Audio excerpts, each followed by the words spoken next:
அடமானத்தில் இருக்கும் தங்க நகையை மீட்டு மார்க்கெட் விலையில் உடனடியாக விற்க சிறந்த வழி பிரைம் கோல்ட் ஹப். தொடர்புக்கு 9840551787.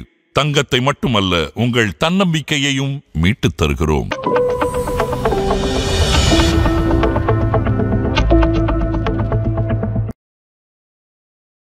நிறைய ஐடி கம்பெனிஸும் தொடர்ந்து வந்து லே ஆஃப் வந்து அனௌன்ஸ் பண்ணிக்கிட்டே வராங்க. இப்போ லே ஆஃப் வரதுக்கு முன்னாடி ப்ரிப்பேர் ஆகணும் அப்படின்னா எம்ப்ளாயர்ஸ் எந்த மாதிரி சார் ப்ரிப்பரேஷன்? ஸோ ஃபஸ்ட் வந்து பிஃபோர் லே ஆஃப் ஸ்டேஜ் 1, அப்புறம் வந்து ஆஃப்டர் லே ஆஃப், அண்ட் ஃபைனலாக வந்து கேரியர் ஸ்ட்ரெங்த்னிங், அதாவது உங்கள் கெரியரை எப்படி நீங்கள் சாலிடாக வச்சுக்கிறது அப்படிங்கிறது. இப்போ இந்த லே ஆஃப்லாம் நடக்கும்போது உங்கள் பேர் அதில் வரப்போகுதுன்னு தெரிஞ்சிருந்தது, ஆனால் உங்களுக்கு வந்து செவரன்ஸ் பேலாம் எதுவும் இல்லைன்னா நீங்களே ரிசைன் பண்ணுறது பெட்டர். இப்போ நம்ம லே ஆஃப் ஆகி வெளியில் வந்தோம்னா அதுக்கு ஒரு பேட்ஜிங் மாதிரி மார்க்கெட்டில் பண்ணுவாங்க. இப்போ நானே ரிசைன் பண்ணிட்டு வந்தேன்னா அது வேறு விஷயம். ஸோ இப்போ சில கம்பெனிஸ் வந்து செவரன்ஸ் பே கொடுக்க மாட்டேன்னு சொல்லுவாங்க, வெறும் செட்டில்மெண்ட் தான் சொன்னாங்கன்னா நீங்களே ப்ராக்டிவாக முன்னாடி ரிசைன் பண்ணிடுறது பெட்டர். கம்பெனி விட்டு நீங்கள் லே ஆஃப் ஆகிட்டிங்கன்னா கம்பெனியோட பெனிஃபிட்ஸ் அண்ட் ரைட்ஸ் உங்களுக்கு தெரிஞ்சிருக்கும். ஃபார் எக்ஸாம்பிள், நான் இந்த கம்பெனியில் இருக்கேன், எனக்கு என்னென்ன பெனிஃபிட்ஸ் இருக்குது. ஏன்னா நீங்கள் கம்பெனி விட்டு வெளியில் போயிட்டீங்கன்னா நீங்கள் யாரையுமே காண்டாக்ட் பண்ண முடியாது. கரெக்ட்? ஏன்னா உங்களை உள்ளே கூட விட மாட்டாங்க. இந்த பேட்ஜ் எல்லாமே வாங்கிடுவாங்க. உங்களுக்கு எந்த ஆக்சஸும் உங்களுக்கு இருக்காது, மெயில் இருக்காது, அப்ளிகேஷன்ஸ் ஆக்சஸ் பண்ண முடியாது. ஸோ அப்படி இருக்கிறப்போ உங்களோட ரைட்ஸ் என்னென்னு தெரிஞ்சு வச்சுருக்கணும், உங்களுக்கு என்னென்ன பெனிஃபிட்ஸ் இருக்குன்னு தெரிஞ்சு வச்சுருக்கணும். ரொம்ப ரொம்ப இம்பார்ட்டன்ட், உங்களோட எல்லா சேலரி ஸ்லிப், பிஎஃப் ஸ்லிப் உங்கள் கையில் முன்னாடியே இருக்கும். ஸோ இன்றைக்கி நான் ப்ராக்டிக்கலாக சொல்கிறேன், லிங்க்டினில் நிறைய ஜாப்ஸ் வருது. ஆனால் நீங்கள் அப்ளை பண்ணிங்கன்னா 99% ஆஃப் டைம் உங்களுக்கு ரெஸ்பான்ஸே வராது. ஓகே, நீங்கள் எவ்வளோ தான் ஜாபுக்கு ஃபிட்டாக இருந்தாலும் உங்களை கூப்பிடவே மாட்டாங்க. ஏன்னா நீங்கள் ஃபுல்லாக ரெக்கமெண்டேஷன்ஸ் தான். ரியாக்டிவாக இருக்காமல் ப்ரோஆக்டிவாக இருந்தாங்கன்னா ஆட்டோமேட்டிக்காக இந்த சுச்சுவேஷனை ஒன்று எஸ்கேப் ஆகலாம், எல்லாம் ஹேண்டில் பண்ணி. இப்போ எஸ்கேப் ஆகிறது எப்படிங்கிறது நம்ம சொல்லியிருந்தோம். பர்சனல் பிராண்டிங், இல்லை இன்டர்னல் நெட்வொர்க்கில் உங்களோட பர்செப்ஷன் மேனேஜ்மெண்ட், உங்கள் விபிஸ் அண்ட் மேனேஜரோட நீங்கள் வச்சுருக்க ரிலேஷன்ஷிப். ஆதன் பிஸ்னஸ் நேயர்களுக்கு வணக்கம். தொடர்ந்து நம்ம சேனலில் பிஸ்னஸ் சார்ந்த நிறைய விஷயங்களை பார்த்துக்கிட்டு வரோம். அந்த வகையில் இன்னைக்கு நம்ம கூட ஃபினான்ஷியல் அட்வைசர் குமாரப்பன் குழந்தைவேலன் அவர்கள் தான் இணைந்திருக்கிறார்கள். வாருங்கள் பேசலாம். வணக்கம் சார், எப்படி சார் இருக்கீங்க? சார், இப்போ பார்த்தீங்கன்னா நிறைய பிரபலமான ஐடி கம்பெனிஸ் வந்து லே ஆஃப் வந்து அனௌன்ஸ் பண்ணியிருக்கிறாங்க. ஸோ இதனால வந்து பங்குச்சந்தைக்குமே நிறைய பாதிப்புகள் ஏற்படுது. அது ஒரு பக்கம் இருந்தாலும் கூட எம்ப்ளாயர்ஸ் தான் வந்து பெருமளவு வந்து பாதிக்கப்படுறாங்க. முதல்ல ஏன் இந்த லே ஆஃப் நடக்குது சார்? இந்த லே ஆஃப் நடக்கிறதுக்கு நிறைய ரீசன்ஸ் இருக்குது madam. One of the main reasons வந்து டிமாண்ட் ஸ்லோ டவுன். அது எதனால் நடக்குதுன்னா, கிளைண்ட் வந்து அவங்க பட்ஜெட்டை கம்மி பண்ணுறாங்க, இல்லை கிளைண்ட் காஸ்ட் கண்டெயின் பண்ணணும்னு நினைக்கிறாங்க. அது மாதிரிலாம் பண்ணும்போது அது ஆட்டோமேட்டிக்காக அது வந்து ட்ரிக்கிள் டவுன் ஆகி கம்பெனிஸை ரிஃப்ளெக்ட் ஆக ஆரம்பிக்கும். ஸோ ஜென்ரலாக ஒரு கிளைண்ட் வந்து ஒரு $1 million கொடுக்க வேண்டிய ஆர்டரை வந்து இல்லை நான் வந்து 800K தான் கொடுப்பேன் அப்படிங்கிறப்ப ஒரு 20% உங்களுக்கு குறைஞ்சிருது. இப்போ ஆட்டோமேட்டிக்காக என்ன ஆகுனா, இந்த மாதிரி நிறைய ப்ராஜெக்ட்ஸ் வந்து காஸ்ட் கட்டிங் பண்ணுறப்போ ஆட்டோமேட்டிக்காக கம்பெனிஸ் வந்து ஒரு வழி இல்லாமல் சில எம்ப்ளாயிஸ் எடுக்கிற மாதிரி வந்துடும். So that is one reason. இன்னொரு ரீசன் வந்து டிலேஸ். சில ப்ராஜெக்ட்ஸ் வந்து கம்பெனி எக்ஸ்பெக்ட் பண்ணுவாங்க நெக்ஸ்ட்டு 1 quarter வந்துடும் அப்படின்னு, பட் அது வந்து கிட்டத்தட்ட ஒரு 2-3 quarters டிலே ஆகிடும். ஸோ அப்படி இருக்கிறப்போ இங்கே எம்ப்ளாயிஸ் பெஞ்சில் இருப்பாங்க, ஒன்றும் பண்ண முடியாது. ஸோ அப்போ அந்த மாதிரி இருக்கிற சமயத்துலேயும் வந்து உங்களுக்கு இந்த லே ஆஃப்ஸ் நடக்கிறதுக்கு வாய்ப்பு இருக்குது. ரெண்டாவது வந்து நீங்கள் 21, 22, 23 அந்த டைமில் பார்த்தீங்கன்னா அட்ரிஷன் ஜாஸ்தி இருந்தது. எதனாலனா ஹை சேலரிக்காக நிறைய பேர் வந்து கம்பெனிஸ் ஜம்ப் பண்ணாங்க, எக்ஸ்ட்ராவாக எம்ப்ளாயிஸ்லாம் அவங்க எடுத்தாங்க. ஸோ இப்போ அது என்ன ஆயிடுச்சுன்னா, இப்போ ஆப்போசிட்டாக எஃபெக்டாக பண்ண ஒர்க் ஆக ஆரம்பிச்சு. ஸோ எக்ஸஸாக எம்ப்ளாயிஸ் எடுத்தவங்களெலாம் ஹை வேஜஸ் கொடுக்க முடியாதுன்னு சொல்லி இப்போது அதுவும் ரீசன்னால் லே ஆஃப் பண்ணுறாங்க. இன்னொன்று நம்ம எல்லாருக்கும் தெரிஞ்சது தான் ஏஐ.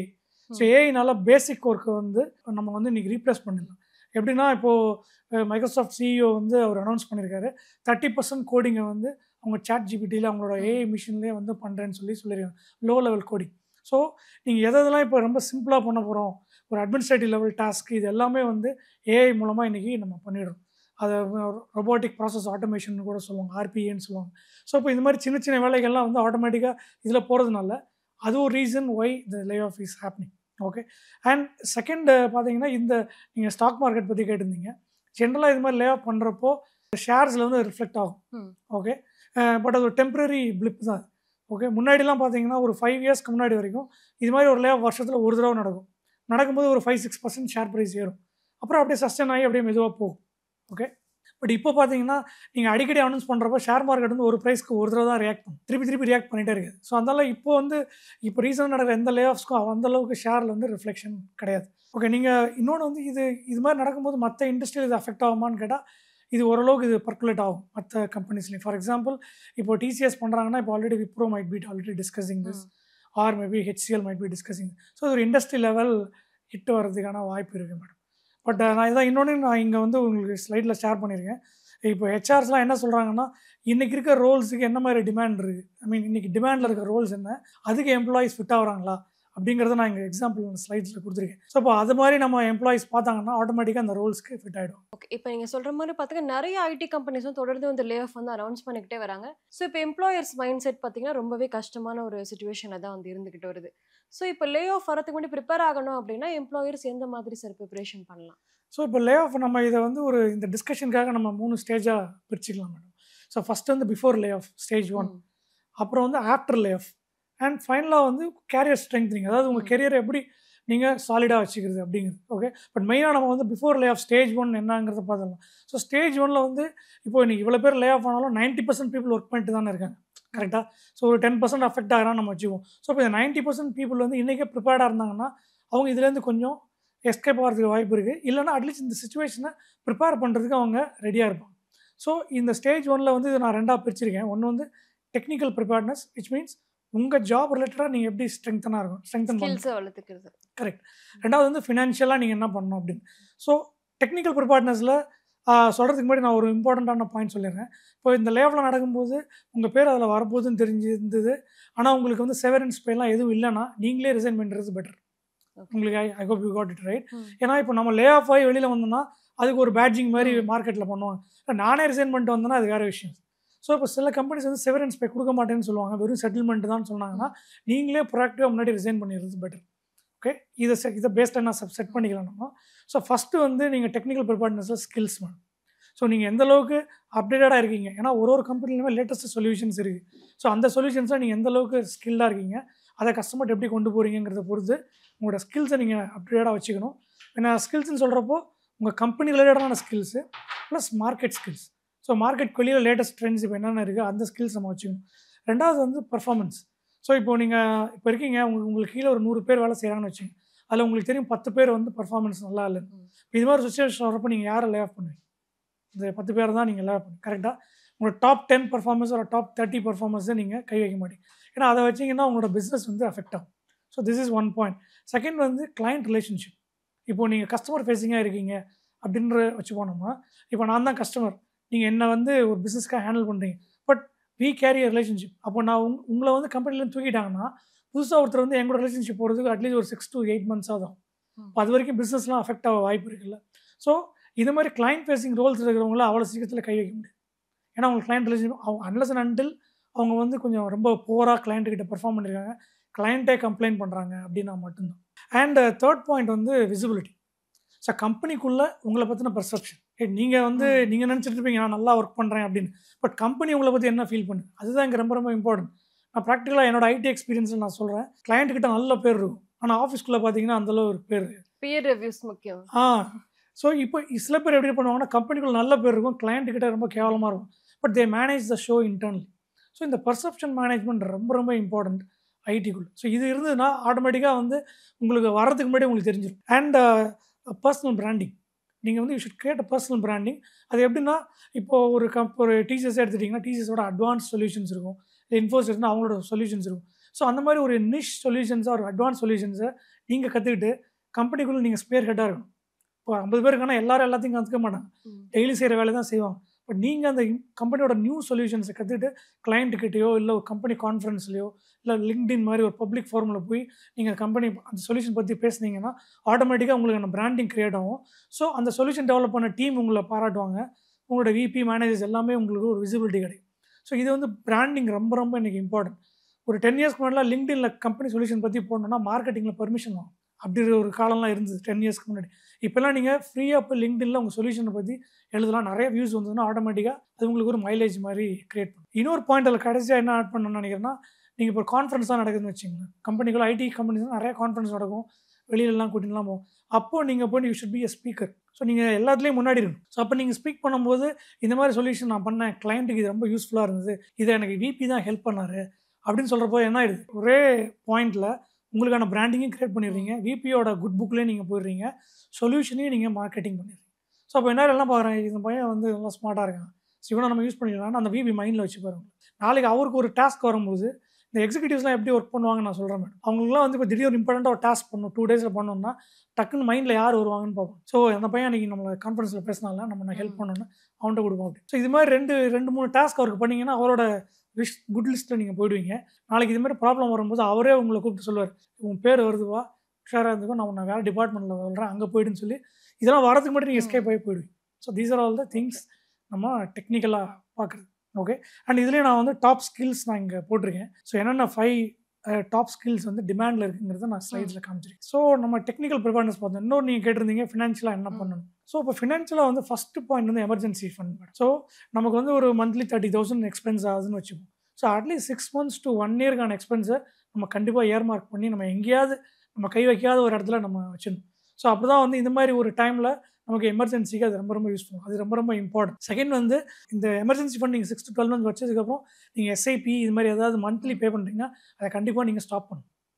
ஓகே, நீங்கள் நிறைய பேர் என்னடா இது நான் ஆப்போசிட்டாக சொல்ல நினைப்பாங்க, உங்களுக்கு சேலரியே இல்லாதப்போ there is no point in going in investing, right? என்னப்போ அன்னைக்கு அப்போ வந்து உங்களுக்கு ப்ரையாரிட்டி ஃபேமிலியை டேக் கேர் பண்ணுறது தான். ஸோ அப்போ சிப்பில் வந்து பாஸ்னு ஒரு ஆப்ஷன் இருக்குது. ஸோ 3 months or 6 months நீங்கள் பாஸ் பண்ணிக்கலாம்.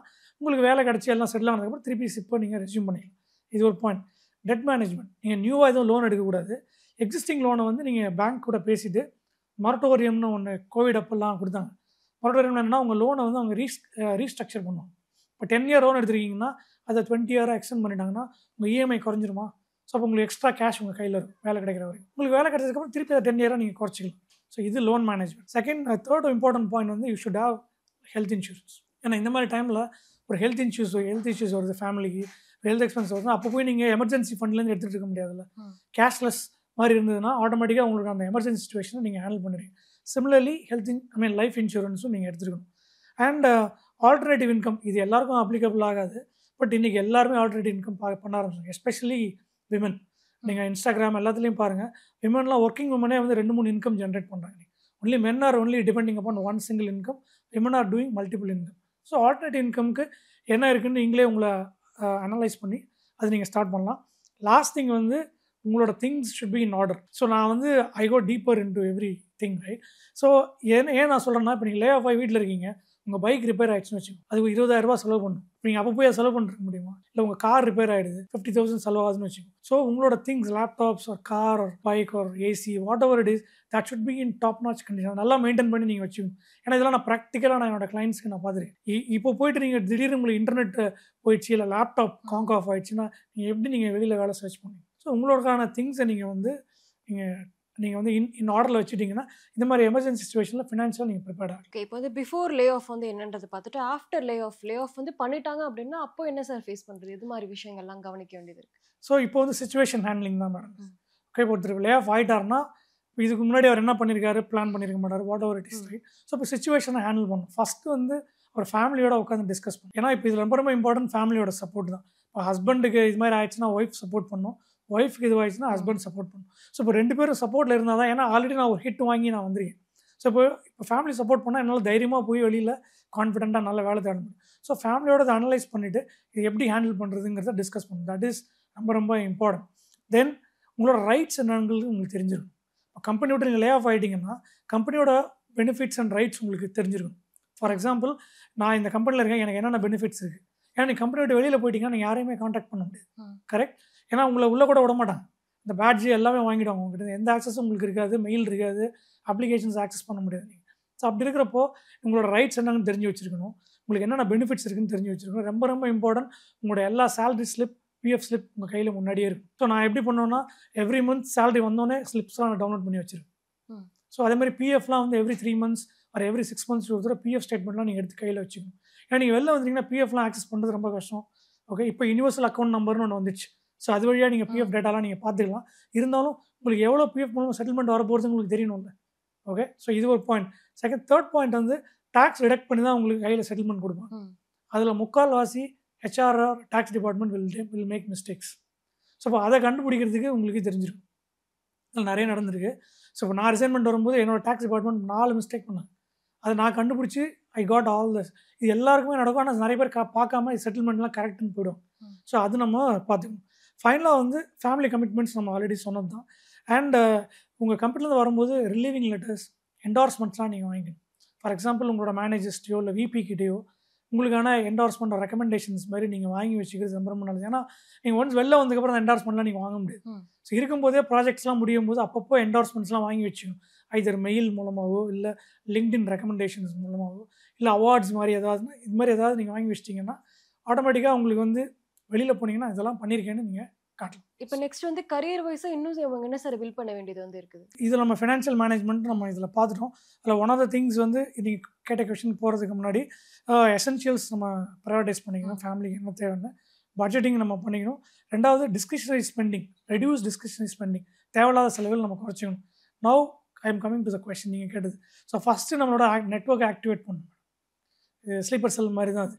ஓகே, ஸோ நம்மளோட ஃப்ரெண்ட்ஸு வெளி கம்பெனியில் ஒர்க் பண்ணுவாங்க, நம்ம காம்படிட்டர்ஸ், ஸோ எல்லாரும் கூட நம்ம நல்ல ரிலேஷன்ஷிப்பில் மெயின்டைன் பண்ணியிருந்தோம்னா ஆட்டோமேட்டிக்காக நீங்கள் அவங்க மூலமாக கால் பண்ணி you can search for the jobs. So இன்றைக்கி நான் ப்ராக்டிக்கலாக சொல்கிறேன், லிங்க்டினில் நிறைய ஜாப்ஸ் வருது. ஆனால் நீங்கள் அப்ளை பண்ணிங்கன்னா 99% ஆஃப் டைம் உங்களுக்கு ரெஸ்பான்ஸே வராது. ஓகே, நீங்கள் எவ்வளோ தான் ஜாபுக்கு ஃபிட்டாக இருந்தாலும் உங்களை கூப்பிடவே மாட்டாங்க. ஏன்னா நீங்கள் ஃபுல்லாக ரெக்கமெண்டேஷன்ஸ் தான். ஓகே, இப்போ நான் ஒரு ஹெச்ஆராக இருக்கேன், உங்களை எனக்கு டேரெக்டாக தெரியாது, பட் அவர் வந்து உங்களை ரெக்கமெண்ட் பண்ணாருன்னா அவரை நல்லா எனக்கு தெரியும். ஸோ அப்போ அவர் உங்களை ரெக்கமெண்ட் பண்ணும்போது அட்லீஸ்ட் நான் உங்களை ஒரு டிஸ்கஷனுக்காக நான் உங்களுக்கு கூப்பிடுவேன். ஓகே, கூப்பிட்டதுக்கப்புறம் நீங்கள் ஃபிட் ஆகிறீங்களா இல்லையாங்கிறத நான் பார்ப்பேன். ஸோ உங்களோட ஆக்டிவேட்டிங் ஒரு network is very very important. So உங்களுக்கு மென்டார்ஸ் மாதிரி உங்கள் கம்பெனிக்குள்ள இருக்கணும். நான் அந்த நெட்வொர்க் பற்றி நம்ம பேசியிருந்தோம்ல, இப்போ உங்கள் விபிகிட்ட நல்ல ரிலேஷன்ஷிப்பில் இருக்கீங்க, இல்லை மேனேஜரோட நல்ல ரிலேஷன்ஷிப்பில் இருக்கீங்கன்னா ஸோ அவங்க வந்து அவங்களோட பியர்ஸ் இருப்பாங்கள்ல வெளி கம்பெனிஸில், so they can refer you there. So அப்போ அது மாதிரியும் நீங்கள் வெளியில் போகிறதுக்கான சான்சஸ், வெளில வேலை கிடைக்கிறதுக்கான சான்சஸ் நிறைய இருக்குது. செகண்ட் வந்து ஆல்டர்னேட்டிவ் ஒர்க் நான் ஆல்ரெடி சொல்லியிருந்தேன். ஸோ அது வந்து உங்களுக்கு ஸ்கில்ஸ் இருந்ததுன்னா நீங்கள் அதை சைட் ஹசில் மாதிரி நீங்கள் ஸ்டார்ட் பண்ணலாம். தேர்ட் பாயிண்ட் வந்து ஸ்கில்ஸ் டெவலப்மெண்ட் ரொம்ப ரொம்ப இம்பார்ட்டன்ட். ஸோ ஐடியில் வந்து நீங்கள் வேறு வழியே கிடையாது, நீங்கள் டெய்லியும் படித்து தான். அது எவ்வளோ ஃப்ரெஷராக இருந்தாலும் சரி, இல்லை 30 years எக்ஸ்பீரியன்ஸாக இருந்தாலும் சரி. இப்போ எவ்ரிடே நான் காலையில் ஆஃபீஸ்க்கு போகிறேன், இல்லை சிஸ்டமில் உட்காரேன்னா ஃபஸ்ட்டு 1 hour வந்து I will be reading about my own company solutions. சொல்லி கம்பெனியில் என்ன லேட்டஸ்ட்டாக என்ன பண்ணியிருக்கீங்க, ஏதாவது ஒரு இம்ப்ளிமெண்ட் பண்ணியிருப்பாங்க, புதுசாக ஒரு சொல்யூஷன் வந்துருக்கும், இதை நான் அப்டேட்டாக வச்சுக்கணும். இண்டஸ்ட்ரியில் என்ன நடக்குதுங்கிறத நம்ம தெரிஞ்சு வச்சுக்கணும். அண்ட் சர்டிஃபிகேஷன்ஸ் இன்றைக்கி ரொம்ப ரொம்ப இம்பார்ட்டன்ட். ஸ்கில்ஸ் தெரிஞ்சால் மட்டும் பத்தாது, அந்த ஸ்கில்க்கான சர்டிஃபிகேஷனும் நீங்கள் பண்ணி வச்சிட்டிங்கன்னா ஆடட் அட்வான்டேஜ். ஏன்னா இப்போது அது வந்து உங்களுக்கு ஆக்சுவல் உங்கள் ஸ்கில்ஸுக்கான, ஏன்னா நீங்கள் எக்ஸாமில் அப்பியர் ஆகி நீங்கள் பாஸ் பண்ணி அந்த சர்டிஃபிகேட் வாங்குறீங்க. ஸோ அது நீங்கள் எல்லா ஸ்கில்ஸுக்குமே சர்டிஃபிகேஷன் வந்துச்சு. ஸோ அதுவும் நீங்கள் வாங்கி வச்சுக்கிறது ரொம்ப ரொம்ப நல்லது. செகண்ட் லாஸ்ட் பாயிண்ட் வந்து ஒரு பாசிட்டிவ் ஆட்டிடியூட். என்ன தான் நம்ம லே ஆஃப் பண்ணியிருந்தாலும் பர்ஃபார்மன்ஸ்னால நம்ம பரல, கம்பெனியோட சுச்சுவேஷனால தான் நம்ம லே ஆஃப் பண்ணி ஸ்டாண்டர்டாக சொல்கிற ஹெச்ஆர் டயலாக் தான் அது. பட் அதை நம்ம சீரியஸாக நம்ம எடுத்துகிட்டு நம்ம அது வந்து நம்மளை ஒரு பாசிட்டிவாக வச்சுக்கிறதுக்கான ஒரு ஆட்டிடியூட் மாதிரி அது இருக்கும். ஐடி லே ஆஃப்னால எம்ப்ளாயர்ஸ் வந்து எப்படி பாதிக்கப்படுறாங்கன்றதை பற்றி நிறைய விஷயங்கள் பேசணும். இது மட்டும் இல்லாமல் எப்படி ப்ரிப்பேர் ஆகலாம் before lay off, after lay of.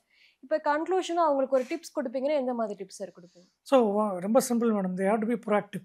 ரியாக்டிவாக இருக்காமல் ப்ரோஆக்டிவாக இருந்தாங்கன்னா ஆட்டோமேட்டிக்காக இந்த சுச்சுவேஷனை ஒன்று எஸ்கேப் ஆகலாம், எல்லாம் ஹேண்டில் பண்ணிடலாம். இப்போ எஸ்கேப் ஆகிறது எப்படிங்கிறது நம்ம சொல்லியிருந்தோம். பர்சனல் பிராண்டிங், இல்லை இன்டர்னல் நெட்வொர்க்கில் உங்களோட பர்செப்ஷன் மேனேஜ்மெண்ட், உங்கள் விபிஸ் அண்ட் மேனேஜரோட நீங்கள் வச்சுருக்க ரிலேஷன்ஷிப், இது மூலமாக நீங்கள் எஸ்கேப் ஆகிறதுக்கான வாய்ப்பு இருக்குது. ரெண்டாவது, நீங்கள் வந்து பர்செப்ஷன் மேனேஜ்மெண்ட் மூலமாக நீங்கள் இருந்தீங்கன்னா உங்களுக்கு வெளியில் வேலை கிடைக்கிறதுக்கான வாய்ப்புகளும் ஜாஸ்தி இருக்குது. ரெண்டாவது, ஃபினான்ஷியல் பிளானிங் ரொம்ப ரொம்ப இம்பார்ட்டன்ட். ஏன்னா நீங்கள் டெக்னிக்கலாக இருந்தாலும் ஃபினான்ஷியலாக அதில் வீக்காக இருந்தீங்கன்னா அப்பயும் நீங்கள் ப்ராப்ளம் ஆகும். ஸோ ஃபினான்ஷியல் மேனேஜ்மெண்ட் அவங்க பண்ணணும். ஃபைனலாக வந்து கெரியரை ஸ்ட்ரெங்தனிங் பண்ணுறதுக்கு என்னென்னலாம் பண்ணணும் நம்ம டிஸ்கஸ் பண்ணியிருந்தோம். ஸ்கில்ஸு, எக்ஸ்டர்னல் நெட்வொர்க், இதெல்லாமே அவங்க பண்ணிட்டு இருந்தாங்கன்னா ஆட்டோமேட்டிக்காக இந்த சுச்சுவேஷன் ஹேண்டில் பண்ணலாம். இல்லைனா இதுலேருந்து எஸ்கேப் ஆகிறதுக்கான வாய்ப்புகள் ஜாஸ்தி இருக்குது. நிச்சயமாக சார், ஐடி லே ஆஃப் பற்றி எம்ப்ளாயர்ஸ் பாயிண்ட் ஆஃப் வியூலேருந்து நிறைய விஷயங்களை சொன்னீங்க. ரொம்பவே நன்றி. தேங்க்ஸ்.